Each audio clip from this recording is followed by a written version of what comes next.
Brackish fish tanks aren't hard to keep at all, right? Just add some salt. Today's species spotlight is on the green spotted puffer. This is a brackish water fish, but it's sold at Walmart as a freshwater fish. And it's also said that it can be kept in a 20-gallon tank. So what got me hooked on the green spotted puffer was I came into my local fish store one day and I noticed that their brackish water tank was 50% off. And I had walked past this tank eyeing up the green spotted puffer fish for months upon months and almost watching it grow into this beauty.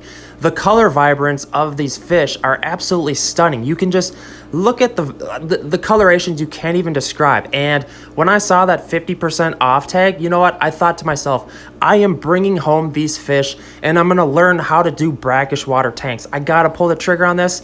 And I started talking to the employees and I was getting worked up. So the idea of me bringing home these fish and setting up a brackish water tank was a very crazy reality. I started to get anxiety. I was like, man, it's really easy to preach, you know, this is how you set this up, to mix brackish water, you do this and that, and all of a sudden it became a scary reality, and I think that's what happens with brackish aquariums. And I mentioned it on a live stream. Hey, I'm thinking about getting a spotted puffer, and one of my subscribers actually reached out to me, Jonathan, his channel's Tech Turtle. He said, hey man, I've been mixing brackish water for quite some time and I have a green spotted puffer, and let's talk about this. Maybe we can do a cool video on mixing up the water, and that's exactly what we're gonna do. So let's talk about the reality of keeping a green spotted pufferfish. I would say the three hardest things when keeping pufferfish in general is number one, mixing the brackish water. This is gonna get extremely annoying, especially on a long-term scale, because usually you have to mix it up in buckets and pour it into the tank, and the bigger tank you have, the more buckets you're going to have to do, and it's going to get extremely annoying. I must forewarn you, if you're not in for that, just know that. Secondly, feeding these fish can be a lot of work because their teeth need to be trimmed back and they need to be fed certain foods like crustaceans that trim their teeth for them essentially. And three, tank mates. Pufferfish can be extremely aggressive, and finding tank mates for them is almost nearly impossible depending on each specific pufferfish. Every pufferfish has its own personality. These things literally are like owning small little dogs. First, I want to walk through how you can mix brackish water. A lot of people aren't talking about this, and I think it's because it's kind of a complex deal and there's a lot of different variations, but I want to make this really simple for you guys to take care of green spotted puffers and other brackish water fish essentially. So I'm going to keep this simple and really easy steps. Pufferfish are super adaptable to different salinity levels, and that's because in their natural habitat, freshwater is mixing with salt water, and essentially it combines to make brackish. But anyways, they have found that they live a longer lifespan in the higher range on the brackish side. So even though you may buy your fish in fresh water, your best bet is to slowly transition your fish through a 6 to 8 week span to where you go from the low side of the salinity, which is just regular fresh water, to the high salinity level, which I'll put right here, and that is going to be the best salinity for the green spotted puffer to have a longer lifespan. And let's get to actually showing you how to mix brackish water in buckets. And you got to remember, this is going to be different for what size bucket you use, so just know that you need to get your mixture correctly based on what buckets you mix it in. Maybe use a big 30-gallon tub, maybe use a 2-gallon bucket. It's really up to you. It's essentially like baking, except you need to just have your ingredients correctly. All right, I'm ready to mix up some brackish water, and shout out to Tech Turtle for giving me this awesome video. So first, he is filling up a 3-gallon bucket and he is adding water dechlorinator to get that out of the way. And he finds on average, he adds a 1/4 cup of marine salt per gallon to get that middle of the range salinity level for brackish water. And it needs to be said, you need marine salt, not aquarium salt. So make sure it is saltwater marine salt. So after adding the salt to the water, what he's going to do is stir it up a little bit. And he was telling me that some people do use the mixture right away, but he finds that if you throw an air stone in the bucket and let it sit for 24 hours, you just have a much better turnout. So now that he has mixed it up, we are going to be checking the salinity.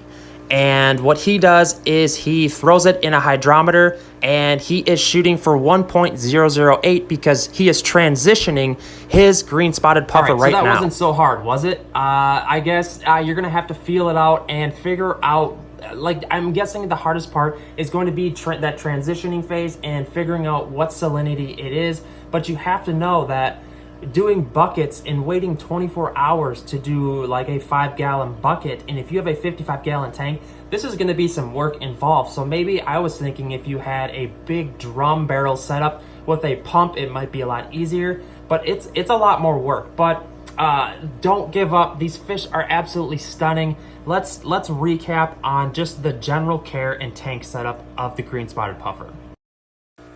The green spotted puffer grows to around 4 to 6 inches, and a 55-gallon tank is kind of said to be the best setup for these fish. And this is exactly what my fish store has. And what's cool about it is it's a perfect size. The puffer utilizes almost every section of the water column, and it's constantly swimming at the top of the water, the bottom of the water, and the middle, which makes it a really cool fish to own. When it comes to feeding a green spotted puffer, this isn't like your generic tropical fish where you can throw in some flakes or pellets. These guys are carnivores, and they mainly eat on crustaceans, and they need crustaceans because they have beak-like teeth that need to be trimmed back, and that's where the crustaceans like the shell/exoskeleton really helps trim it back. And if the teeth don't get trimmed back, they actually grow out so much to where their mouth can't even be opened, and it literally gets... When it comes to feeding these fish, this is not like your generic tropical fish where you can just drop in some flakes or pellets.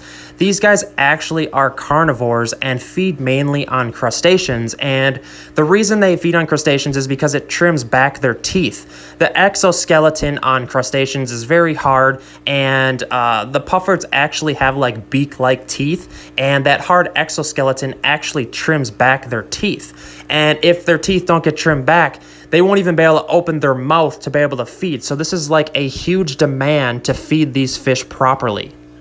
It's also a hard thing to find adequate tank mates to keep with the green spotted puffer because of the water parameters. This is brackish water, so you also have to find other fish that can be kept in that water. And the most common go-to tank mates are going to be some mollyfish, some scats. Archer fish are really common, bumblebee gobies. That's what you saw in the tank that my fish store had. It's really limited. Some people find that they can keep them with other puffers too, but that's really a double-edged sword. You're going to be playing with fire there, but it may or may not work. So to sum things up, you're going to want a 55-gallon tank. Some people do a 40, but the bigger the better because it's going to hold the water parameters better. You're going to have to mix brackish water, figure out how you're going to do that. Make sure to transition your fish if it's coming strictly from freshwater, and get right around that 1.021 eventually as a long-term goal. You're going to have to figure out a way to feed these guys a lot of crustaceans, maybe krill, maybe you want to breed some shrimp, or maybe you, a lot of people will breed snails at a high rate.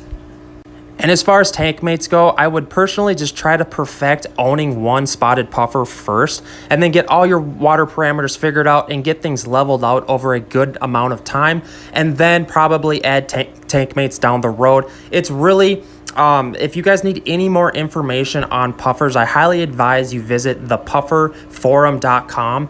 It's a website completely devoted to people that are obsessed with puffers. I joined and I gained a lot of information while doing research for this video and trying to make the decision if I should make the dive into keeping a green spotted puffer and just setting up a brackish water tank in my fish room right now. It's really a hard decision. What do you think I should do?